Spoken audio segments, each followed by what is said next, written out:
Ultimately, my heart had to be healed.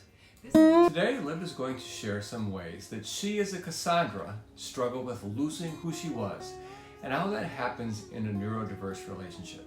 Hi, I'm Steve. And I'm Lib. And together, we're Lib and Steve.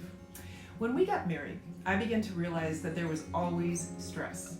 There were just no pleasant, calm conversations. And what I know now is that wounded people wound others. And Steve had been bumped around in life as an undiagnosed Asperger, and he had wounding. And that can often lead to a default mechanism to help one feel better in the form of putting others down, because then you don't feel so bad about yourself. So a critical spirit was always present. So Steve, what would you say about all of that? I grew up at home with an Asperger culture of criticism. My Asperger mom's special interest was critiquing anything and everything. From the day's weather to the umpiring at the baseball game to why I missed a free throw in my middle school basketball game, to the new recipe that she tried and everything in between. The target was often other family members and could become pointed and personal. To avoid these attacks, I became adept at yielding this weapon. And I learned to shut down these critical attacks by wielding the most vicious and pointed one-liners. So one day, in the swirl of life, in about the early 90s, we had young children at this point, I realized that the way to keep peace with Steve was to agree with any and all criticism that he had towards people, because to him that felt like security. We were in unity. But to me it was a nightmare, because I was keeping peace, but I had an inward war, because I'm always one who has started out with, I believe the best in you. And so I was like violating my own conscience by agreeing with the criticism of people. Now, I never agreed with his assessments, but I hated the tension that came with daring to stand up to his assessments. But one day, about 20 years ago, I did stand up to it. Something clicked, and I decided to defend people, and it was hellish. So, Steve, 20 years ago, as I began to disagree with your assessments of people, how did this make you feel? I wasn't aware of any of that until I was diagnosed. And I started to read books of other people's Asperger's journeys, that I could see myself in their story.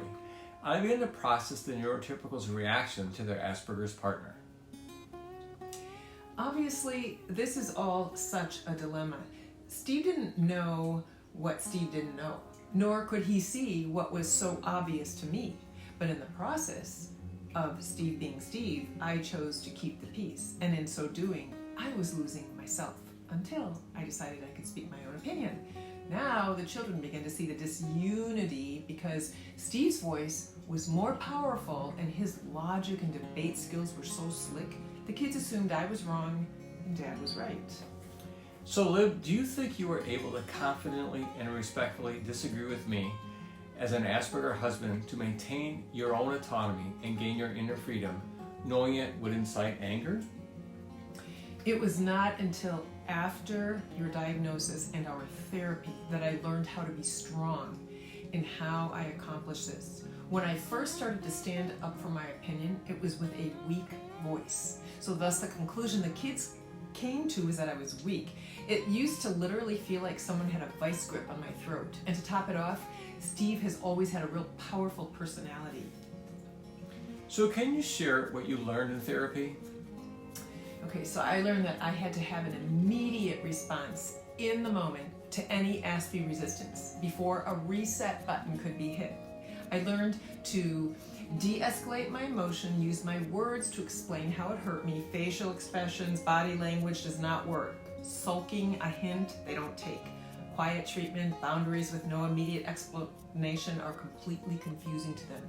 Example, let's say Steve says something critical about my cooking. Instead of me looking hurt and shutting myself off from him, all the while thinking he'll get it that he hurt me, I had to calmly and immediately say, Steve, when you said that about my cooking, it felt like you were saying, I'm pathetic. I will not tolerate that. And when you do that, I will take my plate and remove myself to eat in another location. And then follow through is hugely important. It's literally like dealing with an 8-year-old emotion. So Lib, we did learn a new rhythm as you begin to really work on that. But tell us what happened next. Ultimately, my heart had to be healed. This began an amazing journey. So next episode, we'll share all of the pieces that got assembled to enable me to gather all the pieces of my shattered heart so that I could walk whole and healthy and ultimately offer the same to you. Our breakthrough makes a way for your breakthrough. Hope is on the way. Please like us, subscribe, hit the notification bell, and share this with anyone who could benefit.